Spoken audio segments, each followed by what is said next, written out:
அஸ்ஸலாமு அலைக்கும் friends, welcome to சிக்கிமா சமையல். இன்றைக்கி நம்ம பார்க்க போகிற டிஷ் என்னென்னா பருப்பு வடை முட்டை குழம்பு தான் பார்க்க போகிறோம். அதாவது எங்கள் ஊர் சைடு வந்து முட்டைக்கறியானோன்னு சொல்லுவாங்க இதுக்கு பேர். ஆனால் பருப்பு உருண்டை குழம்பு வைக்கிறதுக்கு பதில் இது பருப்பு வடை குழம்பு. இது எங்கள் அம்மாவோட ஸ்டைலில் செய்ய போகிறோம். இப்போ வாங்க ஃப்ரெண்ட்ஸ், எப்படி செய்யலான்றதை வீடியோக்குள்ளே போய் பார்க்கலாம். இதுக்கு வந்து நான் 100 கிராம் உலக்கில் ஒரு உலக்கு கடலப்பருப்பு, ஒரு உலக்கு ரேசன் பருப்பும் போட்டு ஊற வச்சுருக்கேன். அதில் 1 ஸ்பூன் பச்சரிசி, 1.5 ஸ்பூன் அளவுக்கு உளுந்து போட்டு ஊற வச்சுருக்கேன். இது ஒரு 2 மணி நேரமாக ஊறிக்கிட்டுருக்கு. பாருங்கள், உங்களுக்கு பார்த்தாலே தெரியும், ரொம்ப நல்லா ஊறிடுச்சு. இதை வந்து நல்லா 3-4 வாட்டி நல்லா களைஞ்சி க்ளீன் பண்ணி எடுத்து வச்சுருக்கேன். இப்போ 2 மணி நேரமாக ஊறிக்கிட்டுருக்கு. இதை வந்து நம்ம நைஸாக மிக்ஸி ஜாரில் போட்டு அரைச்சிக்க போகிறோம். இது வந்து இந்த உலக்கில் தான் நான் வந்து பருப்பு அளந்தேன். இது 100 கிராம் உலக்கு. இந்த உலக்கில் தான் 2 உலக்கு பருப்பும் ஊற வச்சுருக்கேன். இப்போ இதை வந்து நம்ம ஒரு மிக்ஸி ஜாரில் சேர்த்துக்கலாம் பருப்பை. இப்போ நல்லா தண்ணி இல்லாமல் சேர்த்துக்கோங்க. சேர்த்துக்கிட்டு தண்ணியே விடாமல் அரைச்சிக்கோங்க. தேவைப்பட்டால் லைட்டாக தண்ணி தெளித்து விட்டு அரைச்சிக்கோங்க. ரொம்ப வலுவலுன்னு கிடையாது. நல்லா பொடி ரவை இருக்கும்ல, அந்த பதத்துக்கு இதை அரைச்சிருங்க நல்லா. இப்போ பாருங்கள் எந்த அளவுக்கு நல்லா நம்ம அரைச்சிருக்கோன்னு. இப்போ இந்த அளவுக்கு நல்லா அரைச்சிக்கிறணும். அரைச்சிட்டு இதை வந்து ஒரு பவுலில் நம்ம மாற்றிக்கிடலாம்.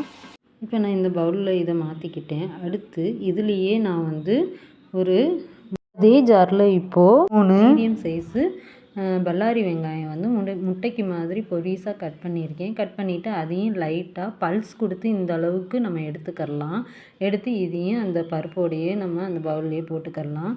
போட்டுட்டு அடுத்து சின்ன ஜாரில் வந்து 1 ஏலக்காய், 2 கிராம்பு, ஒரு சின்ன துண்டு பட்டை இதையும் போட்டுக்கிடலாம். 6 குண்டு மிளகா போட்டிருக்கேன். நீங்கள் காரத்துக்கு தகுந்த மாதிரி சேர்த்துக்கோங்க. நான் பத்தாட்டினா கொஞ்சோண்டு மிளகாத்தூள் சேர்த்துக்கிடுவேன். இப்போ இது போட்டுட்டேன். அடுத்து 1.5 ஸ்பூன் அளவுக்கு நான் சோம்பு போட்டுருக்கேன். நீங்கள் 2 ஸ்பூன் அளவுக்கு கூட போட்டுக்கோங்க. இது ஒரு சின்ன பத்தை தேங்காய் போட்டிருக்கேன்.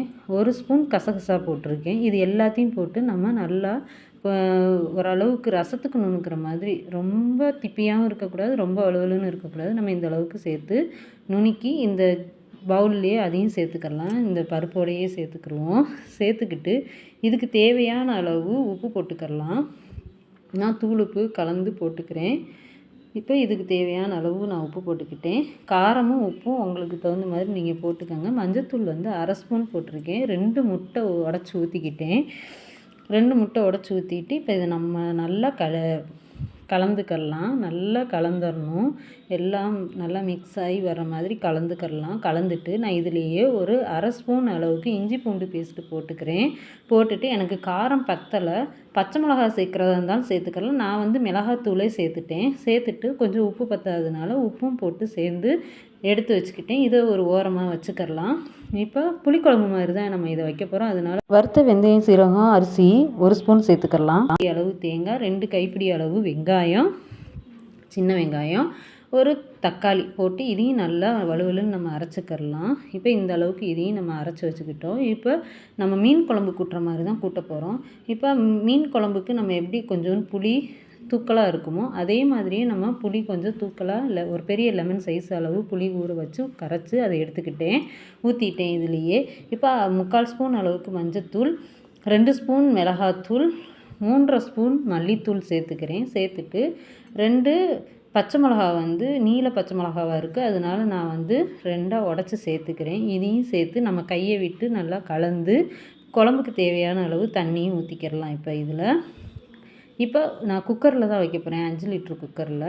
நல்லா அகலமான பாத்திரத்தில் தான் இந்த குழம்பு வைக்கணும். ஏன்னா இல்லைன்னா வடை கொதித்து எடுக்கும்போது உடஞ்சிரும். ஒரு 3-4 டேபிள் ஸ்பூன் அளவுக்கு எண்ணெய் விட்டுக்கிட்டேன், சமையல் எண்ணெய். 1/4 ஸ்பூன் வெந்தயம், 1/2 ஸ்பூன் சீரகம் போட்டுக்கிட்டேன். ஒரு 10 சின்ன வெங்காயம் குறுக்க கட் பண்ணி அதை வச்சுருக்கேன். கருவேப்பிலை 2 கொத்து போட்டிருக்கேன். நல்லா ஒரு அளவுக்கு பொன்னிறமாக லைட்டாக வரப்போகும்போது நம்ம வந்து ஓரமெல்லாம் பொன்னிறமாக வரும்ல, அந்த ஸ்டேஜில் நம்ம வந்து இப்போது 1 ஸ்பூன் அளவுக்கு மிளகாத்தூள் சேர்த்துக்கிட்டேன். சேர்த்துட்டு இப்போ நான் 3 தக்காளி கரைச்சி சேர்த்துருக்கேன். கையிலேயே பிணைஞ்சி விட்டு சேர்த்துருக்கேன். ஆனால் இது ரொம்ப சக்க சக்கையாக இருந்ததுனால நான் இப்போ இதுலேயே சேர்த்துக்கிட்டேன். இல்லைன்னா நம்ம வந்து இதுலேயே சேர்த்துக்கிடலாம். அதாவது தக்காளி கரைச்சி விடுறோம்ல, உப்பு குழம்பு கூட்டுறோம்ல, அதுலேயே நம்ம சேர்த்துக்கிடலாம். நான் ஆனால் கொஞ்சம் கல்லாக இருந்ததுனால நான் இதில் சேர்த்துக்கிட்டேன். சேர்த்துட்டு உப்பும் போட்டு நல்லா வதக்கிட்டு தக்காளி எல்லாம் பச்சை வாசம் போனதும் குழம்ப வந்து நம்ம இதில் கூட்டி வச்ச குழம்பை இதில் ஊற்றிடலாம். ஊற்றிட்டு குழம்புக்கு தேவையான அளவு தண்ணியும் மிக்ஸி ஜாரை கழுவி ஊற்றிக்கிடலாம். ஊற்றிட்டு இப்போ இந்த குழம்பு நல்லா கொதிக்கட்டும். இப்போ குழம்பு நல்லா கொதிச்சிருச்சு. நம்ம இந்த குழம்ப தூக்கி பக்கத்தில் இருக்கிற அடுப்பில் போட்டுட்டு நம்ம இப்போ தோசைக்கல் வச்சு நம்ம அந்த வடையை இப்போ பொரிக்க ஆரம்பிச்சிடலாம். பாருங்கள், குழம்பு பச்சை வாசம் நல்லா போகணும். ஒரு 1/4 மணி நேரமாவது கொதிக்கணும் நல்லா. அந்த அளவுக்கு கொதித்தாதான் குழம்பு நல்லா டேஸ்ட்டாக வரும். இப்போ அதே அடுப்பில் தோசைக்கல்லை வச்சு தோசைக்கல் சூடானது 2 ஸ்பூன் எண்ணெய் ஊற்றி இப்படி முட்டையை வந்து நீங்கள் இந்த மாதிரி இன்னும் முட்டை ஜாஸ்தி கூட போடலாம். 3 முட்டை 4 முட்டை கூட சேர்க்கலாம். நான் ஆனால் 2 முட்டை தான் சேர்த்தேன். இதே போதும், நல்லாயிருக்கும். முட்டை வடையும் வந்து நல்லா சாஃப்டாகவும் இருக்கும். இப்படி இது மாதிரி நம்ம கையிலேயே ஒரு 1/2 இன்ச் மொந்தத்துக்கு நம்ம இப்படி தட்டி கொடுத்துடணும். தட்டி கொடுத்து நல்லா சுற்றி எண்ணெய் விட்டுக்கிறணும். நல்லா பொறுமையாக மீடியம் ஃப்ளேமில் வச்சுக்கிட்டு நல்லா வேக விட்டுறணும் நம்ம. இப்போ இது நல்லா வேகட்டும். நல்லா வேகிறதுக்கு எல்லா பக்கமும் நல்லா திருப்பி திருப்பி விட்டு நம்ம வேக விட்டுறணும். இப்போ இந்த அளவுக்கு நல்லா வெந்ததுக்கப்புறம் நம்ம 2 தோசை கரண்டி வச்சு நம்ம இது போல் இதை திருப்பி போட்டுக்கரலாம். திருப்பி போட்டுட்டு நல்லா அந்த பக்கமும் நல்லா வேகணும். நம்ம திருப்பி போட்டதுக்கப்புறம் எண்ணெய் இந்த பக்கமும் ஊற்றணும். ஊற்றி விட்டுட்டு அதை எடுத்துருவோம். எடுத்துட்டு எனக்கு 2 தோசைக்கு வந்துச்சு, 2 ரொட்டி மாதிரி வந்துச்சு வடை. இது வெறுவாயில் சாப்பிட்றதுக்கு செம்மையாக இருக்கும். திரும்பவும் நம்ம 2 ஸ்பூன் எண்ணெய் ஊற்றி இருக்கிற மாவு எல்லாத்தையும் இதுலேயே சேர்த்துக்கிட்டு நம்ம இதை வேகிறதுக்கு கொஞ்சம் நேரம் வெயிட் பண்ணுவோம். இப்போ வெந்துருச்சு. இப்போ இது போல் தான் திருப்பி போடணும். இப்படி இது போல் திருப்பி போட்டு நம்ம ஒரு 2 நிமிஷம் நல்லா எண்ணெய் விட்டு வேக விடணும். 2 நிமிஷத்துலேருந்து 3-4 நிமிஷம் வரைக்கும் வேக விடணும். மீடியம் ஃப்ளேமில் வச்சுக்கோங்க. ஃபாஸ்ட்டில் வச்சிங்கன்னா கருகிரும், நல்லாவே இருக்காது, கசந்து கிடக்கிற மாதிரி இருக்கும். இப்போ எண்ணெய் விட்டுக்கிறலாம். உருண்டையை போடுறத விட நம்ம இது போல் செஞ்சோம்னா செமையாக இருக்கும். டேஸ்ட்டும் அந்த பச்சை வாசம் எதுவும் இல்லாமல் மணமாக இருக்கும். நம்ம வந்து கோலா உருண்டைக்கு மாதிரி தான் இப்போ எல்லாமே போட்டிருக்கோம். நல்லாயிருக்கும் ஃப்ரெண்ட்ஸ். இப்போ இதில் கருவேப்பிலையும் போட்டுக்கிறலாம். இப்போ இது பச்சை மிளகா போட்டுக்கிறலாம். ஆனால் நான் இது எதுவுமே போடாமல் சும்மா உங்களுக்கு சிம்பிளாக செஞ்சு காட்டியிருக்கேன். இப்போ இது நல்லா வெந்துருச்சு பாருங்கள். இப்போ இதையும் நம்ம எடுத்து வச்சுட்டு நம்ம இது போல் கத்தியோ இல்லை கரண்டியோ நம்ம வெறும் தட்டில் கூட எடுத்து வச்சு இது பண்ணலாம். நான் கேமராவுக்காக இதிலையே வச்சு உங்களுக்கு செஞ்சு வெட்டி காமிச்சிருக்கேன். நீங்கள் வந்து இதை விட பொடிசாக கூட கட் பண்ணியும் சேர்த்துக்கலாம் வடையை.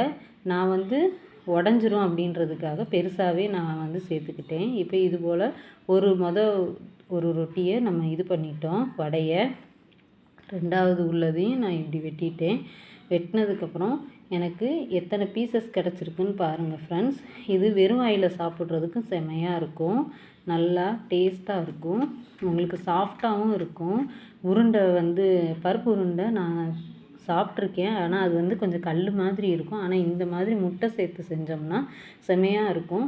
முட்டை சேர்க்காமையுமே நீங்கள் இதே மெத்தட்லேயே செஞ்சிங்கன்னா அதுவுமே சூப்பராக இருக்கும் ஃப்ரெண்ட்ஸ். இப்போ குழம்பும் நல்லா ஒரு 1/4 மணி நேரமாக கொதிச்சிருச்சு. கொதித்ததுக்கப்புறம் இப்போ நான் இந்த அடுப்புலேயே திரும்பவும் தூக்கி வச்சு வடையை ஃபுல்லாக நான் சேர்த்துக்கிறேன் குழம்புலையே. இப்போ ஒன்று ஒன்றா நம்ம சேர்க்கணும்.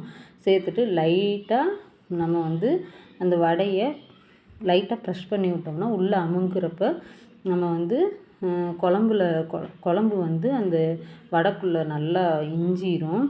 இப்போ இது ஒரு 5 நிமிஷத்துலேருந்து 10 நிமிஷம் வரைக்கும் வேகட்டும். 5 நிமிஷம் ஃபாஸ்ட்டில் வைப்போம், 5 நிமிஷம் சிம்பிளில் வைப்போம். அப்போ தான் வடை நல்லா வெந்து குழம்பெல்லாம் உள்ளே போய் நல்லாயிருக்கும். குழம்பு கொஞ்சம் தண்ணியாகவே வைங்க. ஏன்னா தண்ணியாக ஓரளவுக்கு மீடியமாக வச்சா தான் குழம்பு ஓரளவுக்கு கெட்டியாகாமல் இருக்கும். ஏன்னா இப்போவே இது லைட்டாக கெட்டியாக தான் செய்யும். இப்போ பருப்பு வடை நல்லா மிதந்து வந்துருச்சு. இப்போ திரும்பவும் ஒரு 5 நிமிஷம் சிம்பிளில் வைக்கலாம். ஏன்னா குழம்பு வந்து இதாகிறதுக்காக எண்ணெய் பிரிஞ்சு வர்றதுக்காக. பாருங்கள் ஃப்ரெண்ட்ஸ், எவ்வளோ சூப்பராக இருக்குது. சூப்பரான சுவையான பருப்பு வடை முட்டைக்கறியானம் ரெடி ஆகிருச்சு. எங்கள் ஊர் சைடு முட்டைக்கறியானம்னு சொல்லுவாங்க. பருப்பு வடை முட்டைக்கறியானோன்னு இது மாதிரி செஞ்சோம்னா பருப்பு உருண்டை குழம்பு சாப்பிடாதவங்க கூட நல்லா சாப்பிடுவாங்க. நீங்களும் உங்கள் வீட்டில் செஞ்சு பாருங்கள். ஃப்ரெண்ட்ஸ் எவ்வளோ சாஃப்டாக இருக்குதுன்னு உங்களுக்கு தெரியும். எவ்வளோ வந்து குழம்பு எவ்வளோ அளவுக்கு உள்ளே இஞ்சி இருக்குதுன்னு பாருங்கள். சாப்பிட்றதுக்கு பார்க்குறதுக்கு மட்டும் இல்லை ஃப்ரெண்ட்ஸ், சாப்பிட்றதுக்கும் செம்மையாக இருக்கும். நம்ம கோலா உருண்டை மாதிரியே இருக்கும், மட்டன் கோலா உருண்டை மாதிரி. இப்போ சாப்பிட்டு பார்த்துட்டு டேஸ்ட் எப்படி இருக்குன்றத சொல்கிறேன். நம்ம வீடியோ பிடிச்சிருந்துச்சின்னா லைக் பண்ணுங்கள், ஷேர் பண்ணுங்கள், கமெண்ட் பண்ணுங்கள். ரொம்ப பிடிச்சிருந்துச்சின்னா சப்ஸ்கிரைப் பண்ணி வச்சுக்கோங்க. பக்கத்தில் இருக்கிற பெல் பட்டனையும் கிளிக் பண்ணி வச்சுக்கோங்க. அப்போ தான் நாம் போடுற எல்லா வீடியோனும் உடனுக்குடன் உங்களுக்கு நோட்டிஃபிகேஷனாக வரும். தேவையான வீடியோ தேவையான நேரத்தில் பார்க்கலாம். குழம்பு வந்து வடையோடு பிச்சு சாப்பிடும்போது அப்படி இருக்கும் ஃப்ரெண்ட்ஸ். இவ்வளோ நேரம் வரைக்கும் நம்ம வீடியோ பொறுமையாக பார்த்ததுக்கு தேங்க்யூ.